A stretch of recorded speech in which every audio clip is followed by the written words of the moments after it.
Paper 1. The Universal Father. The Universal Father is the God of all creation, the first source and center of all things and beings. First think of God as a creator, then as a controller, and lastly as an infinite upholder. The truth about the Universal Father had begun to dawn upon mankind when the prophet said, "You, God, are alone. There is none beside you. You have created the heaven and the heaven of heavens with all their hosts. You preserve and control them. By the sons of God were the universes made. The Creator covers himself with light as with a garment, and stretches out the heavens as a curtain." Only the concept of the Universal Father, one God in the place of many gods, enabled mortal man to comprehend the Father as divine creator and infinite controller. The myriads of planetary systems were all made to be eventually inhabited by many different types of intelligent creatures, beings who could know God, receive the divine affection, and love Him in return. The universe of universes is the work of God and the dwelling place of His diverse creatures. God created the heavens and formed the earth. He established the universe and created this world not in vain. He formed it to be inhabited. The enlightened worlds all recognize and worship the Universal Father, the eternal Maker and infinite upholder of all creation. The will creatures of universe upon universe have embarked upon the long, long paradise journey, the fascinating struggle of the eternal adventure of attaining God the Father. The transcendent goal of the children of time is to find the eternal God, to comprehend the divine nature, to recognize the Universal Father. God-knowing creatures have only one supreme ambition, just one consuming desire, and that is to become, as they are in their spheres, like Him as He is in His paradise perfection of personality and in His universal sphere of righteous supremacy. From the Universal Father who inhabits eternity, there has gone forth the supreme mandate, "Be you perfect, even as I am perfect." In love and mercy, the messengers of paradise have carried this divine exhortation down through the ages and out through the universes, even to such lowly animal-origin creatures as the human races of Urantia. This magnificent and universal injunction to strive for the attainment of the perfection of divinity is the first duty and should be the highest ambition of all the struggling creature creation of the God of perfection. This possibility of the attainment of divine perfection is the final and certain destiny of all man's eternal spiritual progress.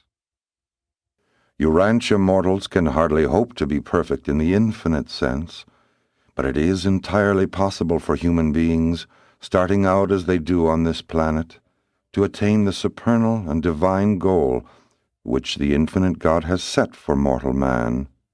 And when they do achieve this destiny, they will, in all that pertains to self-realization and mind attainment, be just as replete in their sphere of divine perfection as God Himself is in His sphere of infinity and eternity.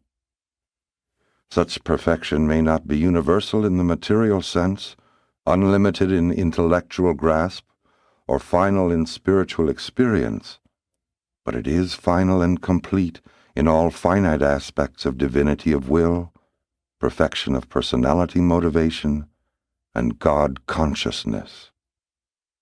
This is the true meaning of that divine command, "Be you perfect, even as I am perfect," which ever urges mortal man onward and beckons him inward in that long and fascinating struggle for the attainment of higher and higher levels of spiritual values and true universe meanings. This sublime search for the God of universes is the supreme adventure of the inhabitants of all the worlds of time and space. 1. The Father's Name. Of all the names by which God the Father is known throughout the universes, those which designate Him as the first source and the universe center are most often encountered. The first Father is known by various names in different universes and in different sectors of the same universe. The names which the creature assigns to the Creator are much dependent on the creature's concept of the Creator. The first source and universe center has never revealed himself by name, only by nature. If we believe that we are the children of this Creator, it is only natural that we should eventually call him Father. But this is the name of our own choosing, and it grows out of the recognition of our personal relationship with the first source and center. The Universal Father never imposes any form of arbitrary recognition, formal worship, or slavish service upon the intelligent will creatures of the universes. The evolutionary inhabitants of the worlds of time and space must of themselves, in their own hearts, recognize, love, and voluntarily worship him. The Creator refuses to coerce or compel the submission of the spiritual free wills of his material creatures. The affectionate dedication of the human will to the doing of the Father's will is man's choicest gift to God. In fact, such a consecration of creature will constitutes man's only possible gift of true value to the Paradise Father. In God, man lives, moves, and has his being. There is nothing which man can give to God except this choosing to abide by the Father's will, and such decisions, effected by the intelligent will creatures of the universes, constitute the reality of that true worship which is so satisfying to the love-dominated nature of the Creator Father. When you have once become truly God-conscious, after you really discover the majestic Creator and begin to experience the realization of the indwelling presence of the Divine Controller, then, in accordance with your enlightenment and in accordance with the manner and method by which the Divine Sons reveal God, you will find a name for the Universal Father which will be adequately expressive of your concept of the first great source and center. And so on different worlds and in various universes, the Creator becomes known by numerous appellations, in spirit of relationship, all meaning the same, but in words and symbols, each name standing for the degree, the depth of his enthronement in the hearts of his creatures of any given realm. Near the center of the universe of universes, the Universal Father is generally known by names which may be regarded as meaning the first source. Farther out in the universes of space, the terms employed to designate the Universal Father more often mean the universal center.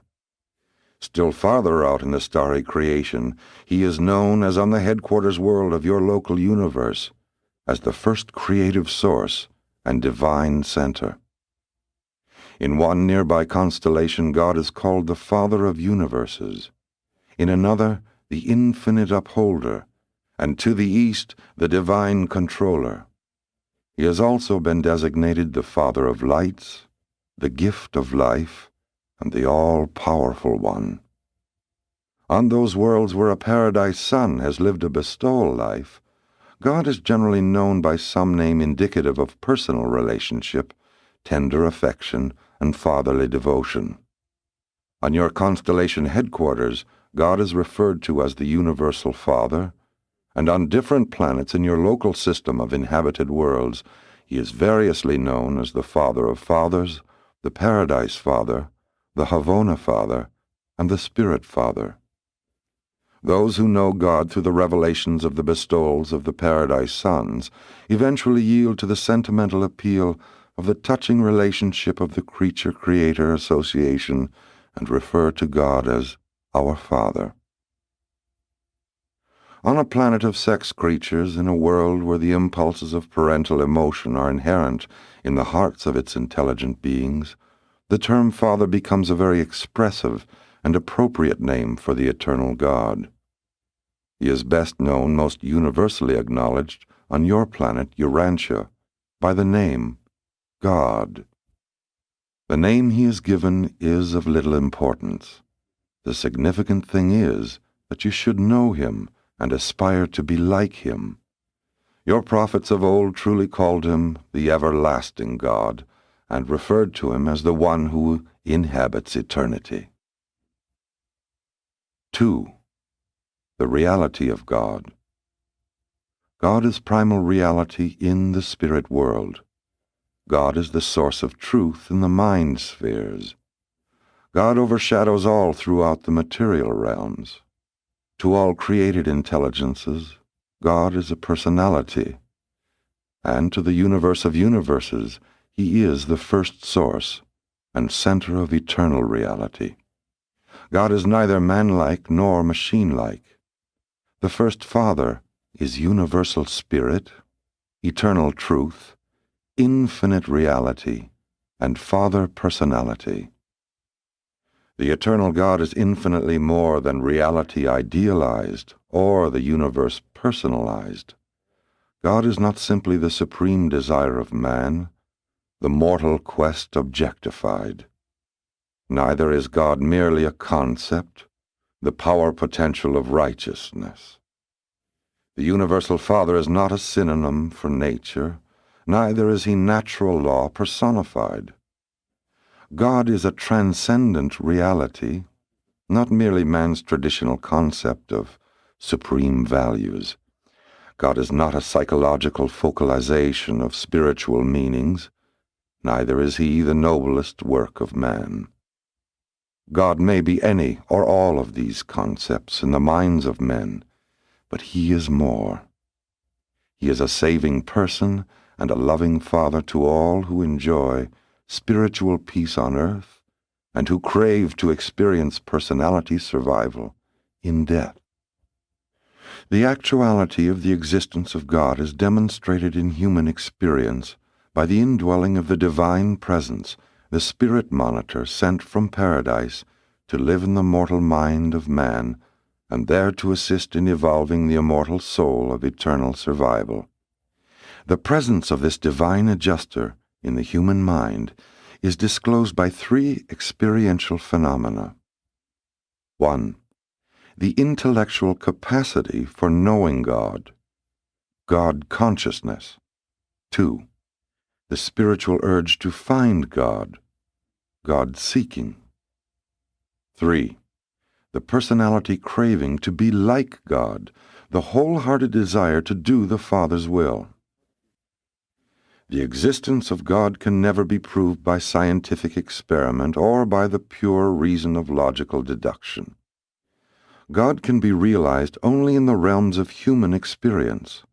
Nevertheless, the true concept of the reality of God is reasonable to logic, plausible to philosophy, essential to religion, and indispensable to any hope of personality survival. Those who know God have experienced the fact of his presence. Such God-knowing mortals hold in their personal experience the only positive proof of the existence of the living God which one human being can offer to another. The existence of God is utterly beyond all possibility of demonstration, except for the contact between the God consciousness of the human mind and the God presence of the thought adjuster that indwells the mortal intellect and is bestowed upon man as the free gift of the universal Father.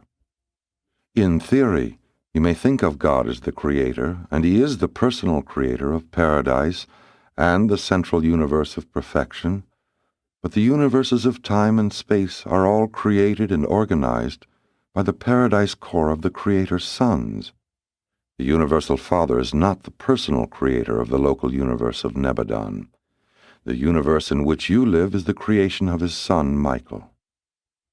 Though the Father does not personally create the evolutionary universes, he does control them in many of their universal relationships and in certain of their manifestations of physical, mindal, and spiritual energies.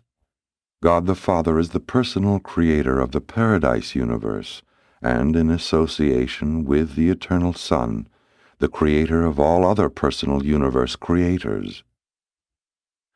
As a physical controller in the material universe of universes, the first source and center functions in the patterns of the eternal Isle of Paradise, and through this absolute gravity center, the eternal God exercises cosmic overcontrol of the physical level equally in the central universe and throughout the universe of universes.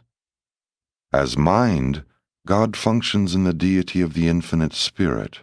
As Spirit, God is manifest in the person of the eternal Son and in the persons of the divine children of the eternal Son.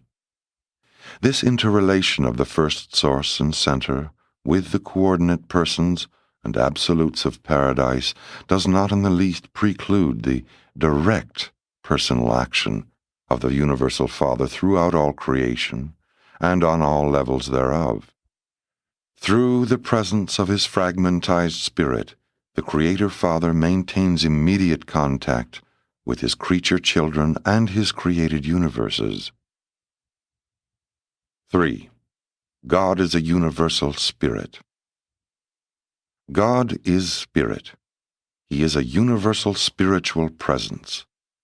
The Universal Father is an infinite spiritual reality.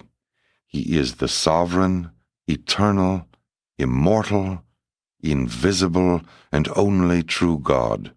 Even though you are the offspring of God, you ought not to think that the Father is like yourselves in form and physique, because you are said to be created in his image, indwelt by mystery monitors, dispatched from the central abode of his eternal presence.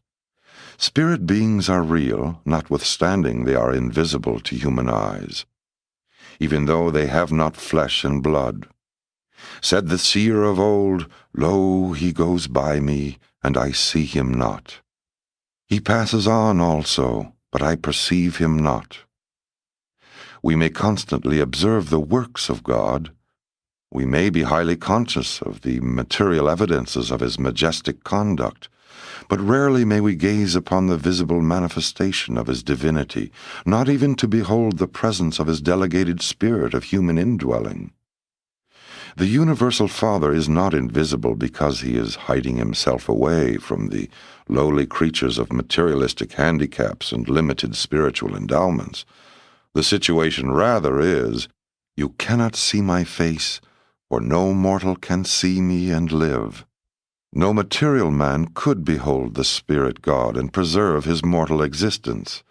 The glory and the spiritual brilliance of the divine personality presence is impossible of approach by the lower groups of spirit beings or by any order of material personalities. The spiritual luminosity of the Father's personal presence is a light which no mortal man can approach, which no material creature has seen or can see. But it is not necessary to see God with the eyes of the flesh in order to discern him by the faith vision of the spiritualized mind. The spirit nature of the Universal Father is shared fully with his coexistent self, the eternal Son of Paradise. Both the Father and the Son in like manner share the universal and eternal Spirit fully and unreservedly, with their conjoint personality coordinate, the infinite Spirit. God's Spirit is, in and of himself, absolute. In the Son it is unqualified, in the Spirit universal, and in and by all of them, infinite. God is a universal Spirit. God is the universal person. The supreme personal reality of the finite creation is Spirit. The ultimate reality of the personal cosmos is absonite Spirit. Only the levels of infinity are absolute, and only on such levels is there finality of oneness between matter, mind, and spirit. In the universes, God the Father is in potential the over-controller of matter, mind, and spirit. Only by means of his far-flung personality circuit does God deal directly with the personalities of his vast creation of will creatures, but he is contactable outside of paradise only in the presences of his fragmented entities, the will of God abroad in the universes. This paradise spirit that indwells the minds of the mortals of time and there fosters the evolution of the immortal soul of the surviving creature is of the nature and divinity of the Universal Father. But the minds of such evolutionary creatures originate in the local universes and must gain divine perfection by achieving those experiential transformations of spiritual attainment which are the inevitable result of a creature's choosing to do the will of the Father in heaven. In the inner experience of man, mind is joined to matter. Such material-linked minds cannot survive mortal death. The technique of survival is embraced in those adjustments of the human will and those transformations in the mortal mind whereby such a God-conscious intellect gradually becomes spirit-taught and eventually spirit-led. This evolution of the human mind, from matter association to spirit union, results in the transmutation of the potentially spirit phases of the mortal mind into the Urantia realities of the immortal soul. Mortal mind subservient to matter is destined to become increasingly material, and consequently to suffer eventual personality extinction. Mind yielded to spirit is destined to become increasingly spiritual and ultimately to achieve oneness with a surviving and guiding divine spirit, and in this way to attain survival and eternity of personality existence. I come forth from the eternal, and I have repeatedly returned to the presence of the Universal Father. I know of the actuality and personality of the first source and center, the eternal and universal Father. I know that while the great God is absolute, eternal, and infinite, he is also good, divine, and gracious. I know the truth of the great declarations, God is spirit, and God is love, and these two attributes are most completely revealed to the universe in the eternal Son. 4. The mystery of God. The infinity of the perfection of God is such that it eternally constitutes a mystery. And the greatest of all the unfathomable mysteries of God is the phenomenon of the divine indwelling of mortal minds.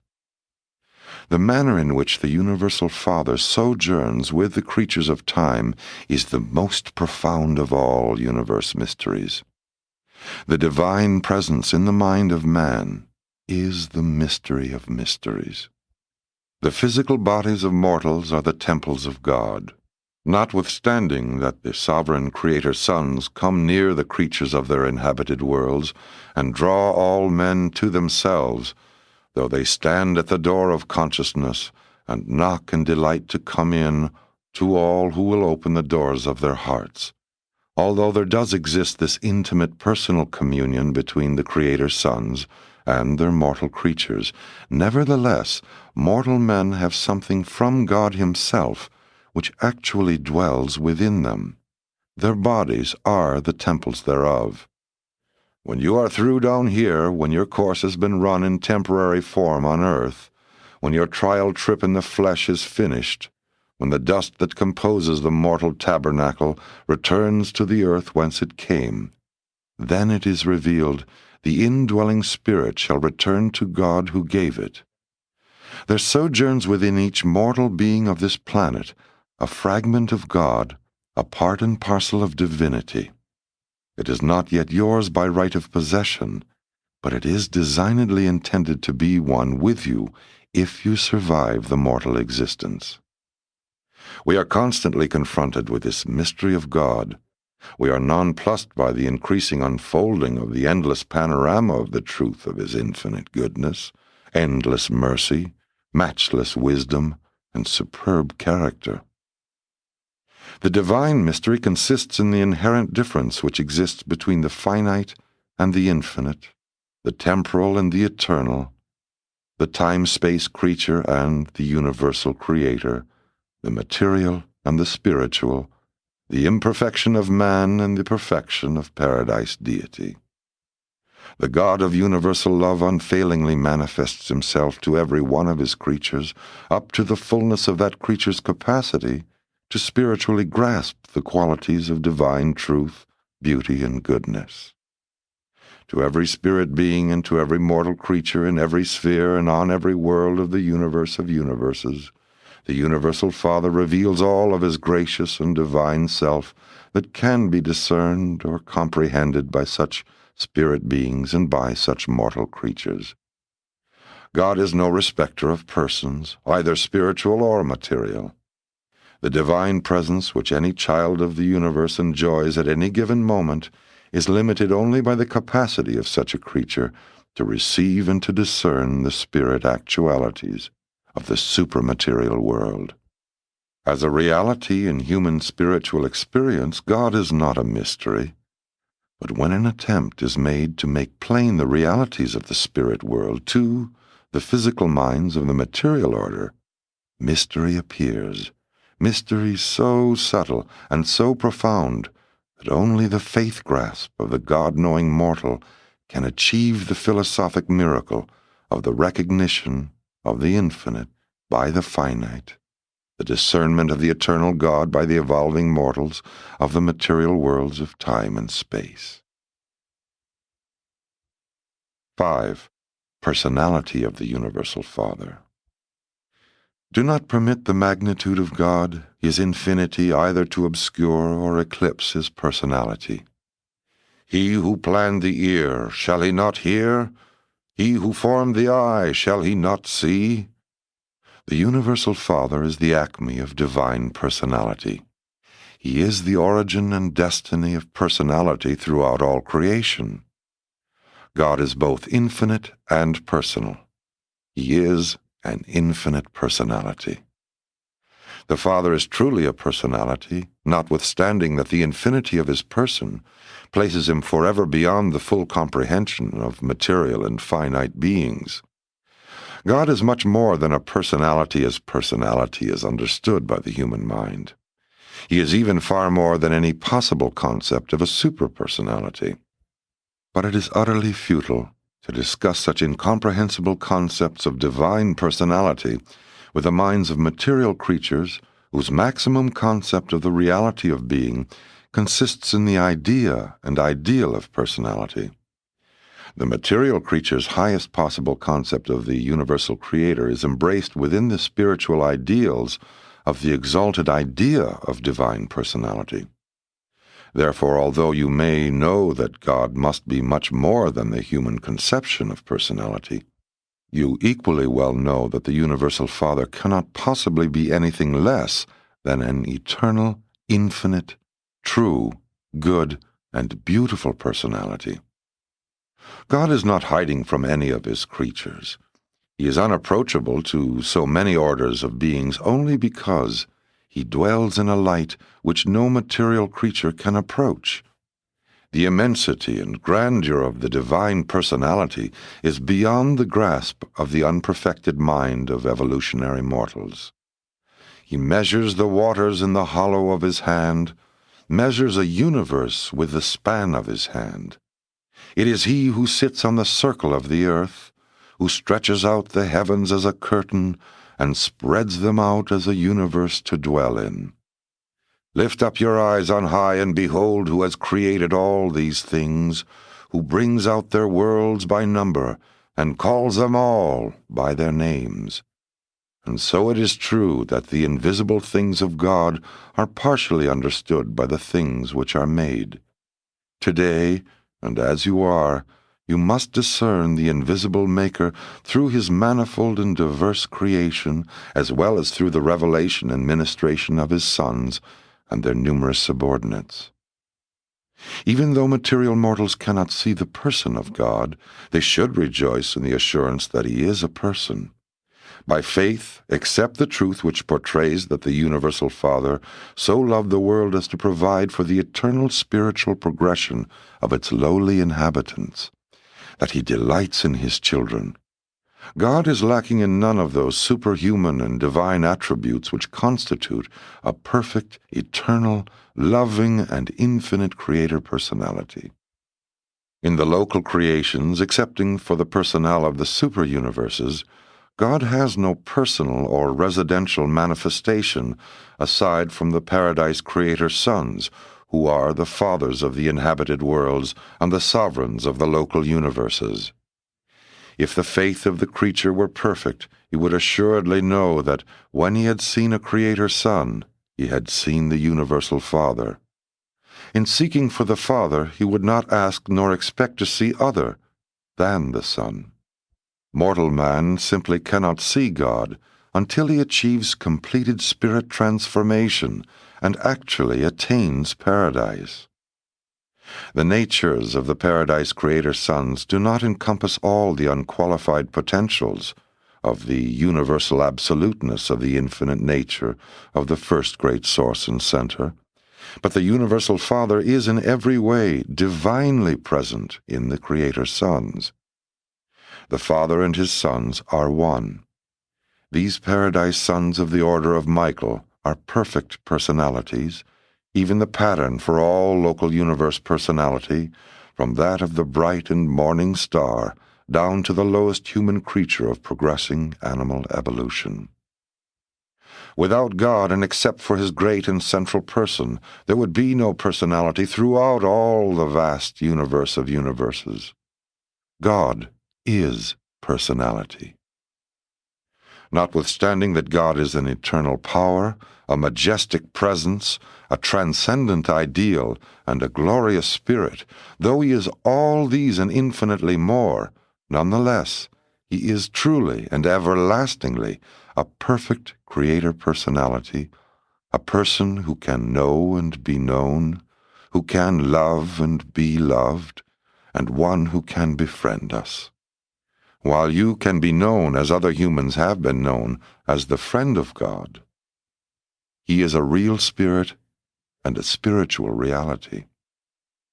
As we see the Universal Father revealed throughout his universe, as we discern him indwelling his myriads of creatures, as we behold him in the persons of his sovereign sons, as we continue to sense his divine presence here and there, near and afar, let us not doubt nor question his personality primacy.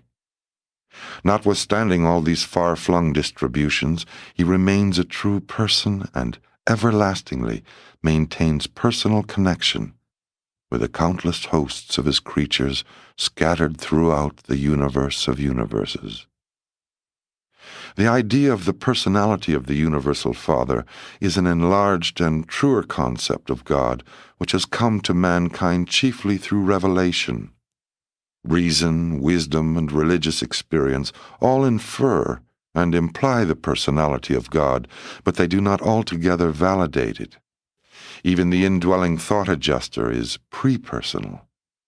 The truth and maturity of any religion is directly proportional to its concept of the infinite personality of God and to its grasp of the absolute unity of deity.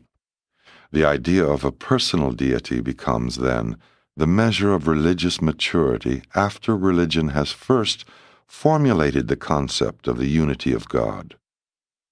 Primitive religion had many personal gods, and they were fashioned in the image of man. Revelation affirms the validity of the personality concept of God, which is merely possible in the scientific postulate of a first cause, and is only provisionally suggested in the philosophic idea of universal unity.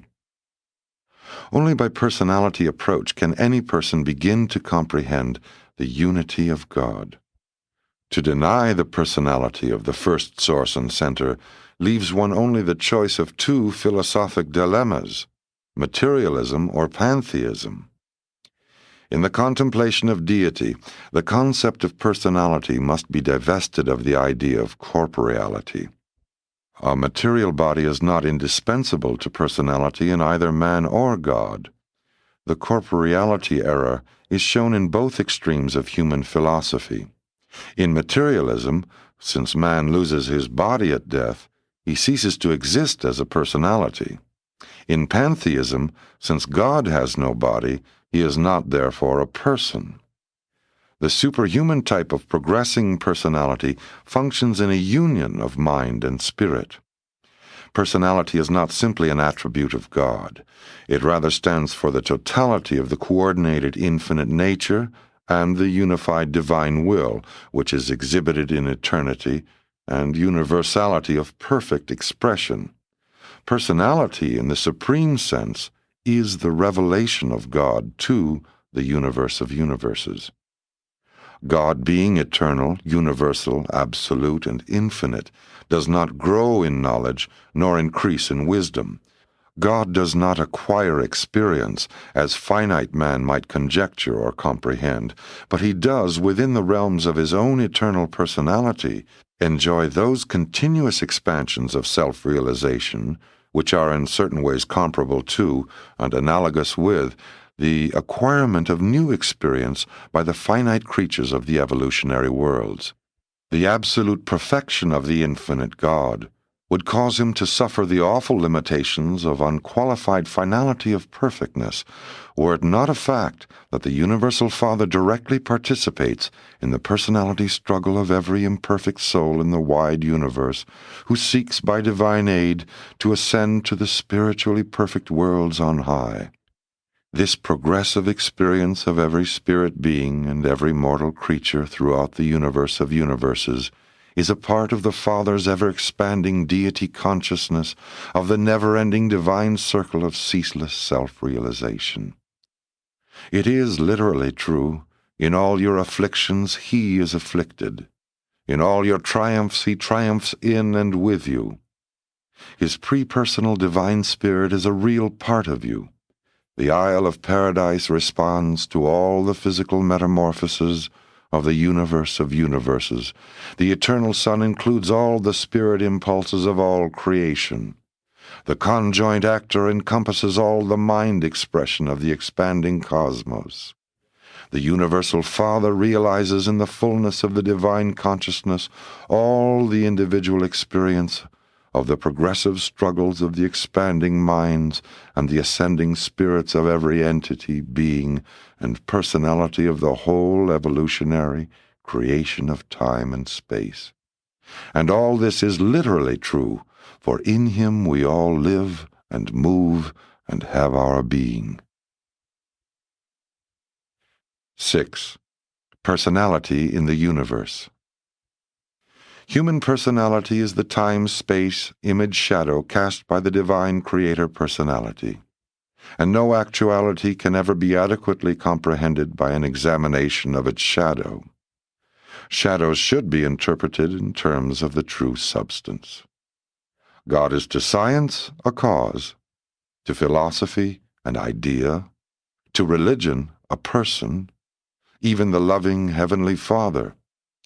God is to the scientist a primal force, to the philosopher a hypothesis of unity, to the religionist a living spiritual experience. Man's inadequate concept of the personality of the Universal Father can be improved only by man's spiritual progress in the universe, and will become truly adequate only when the pilgrims of time and space finally attain the divine embrace of the living God on paradise. Never lose sight of the antipodal viewpoints of personality as it is conceived by God and man. Man views and comprehends personality looking from the finite to the infinite.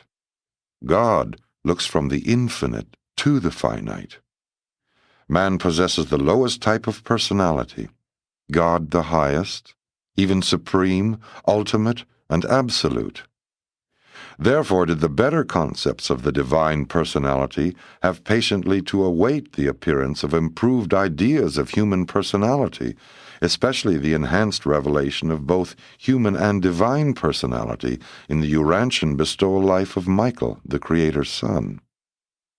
The pre-personal divine spirit which indwells the mortal mind carries, in its very presence, the valid proof of its actual existence, but the concept of the divine personality can be grasped only by the spiritual insight of genuine personal religious experience. Any person, human or divine, may be known and comprehended quite apart from the external reactions or the material presence of that person. Some degree of moral affinity and spiritual harmony is essential to friendship between two persons. A loving personality can hardly reveal himself to a loveless person.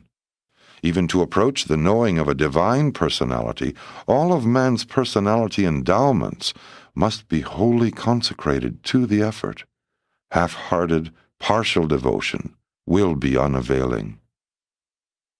The more completely man understands himself and appreciates the personality values of his fellows, the more he will crave to know the original personality, and the more earnestly such a God-knowing human will strive to become like the original personality.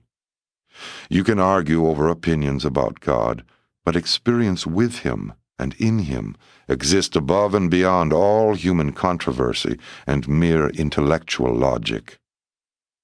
The God-knowing man describes his spiritual experiences not to convince unbelievers, but for the edification and mutual satisfaction of believers. To assume that the universe can be known, that it is intelligible, is to assume that the universe is mind-made and personality managed. Man's mind can only perceive the mind phenomena of other minds, be they human or superhuman. If man's personality can experience the universe, there is a divine mind and an actual personality somewhere concealed in that universe. God is spirit, spirit personality. Man is also a spirit, potential spirit personality. Jesus of Nazareth attained the full realization of this potential of spirit personality in human experience. Therefore, his life of achieving the Father's will becomes man's most real and ideal revelation of the personality of God. Even though the personality of the universal Father can be grasped only in actual religious experience, in Jesus' earth life we are inspired by the perfect demonstration of such a realization and revelation of the personality of God in a truly human experience. 7. Spiritual value of the personality concept. When Jesus talked about the living God, he referred to a personal deity, the Father in heaven. The concept of the personality of deity facilitates fellowship. It favors intelligent worship. It promotes refreshing trustfulness. Interactions can be had between non-personal things, but not fellowship. The fellowship relation of Father and Son, as between God and man, cannot be enjoyed unless both are persons.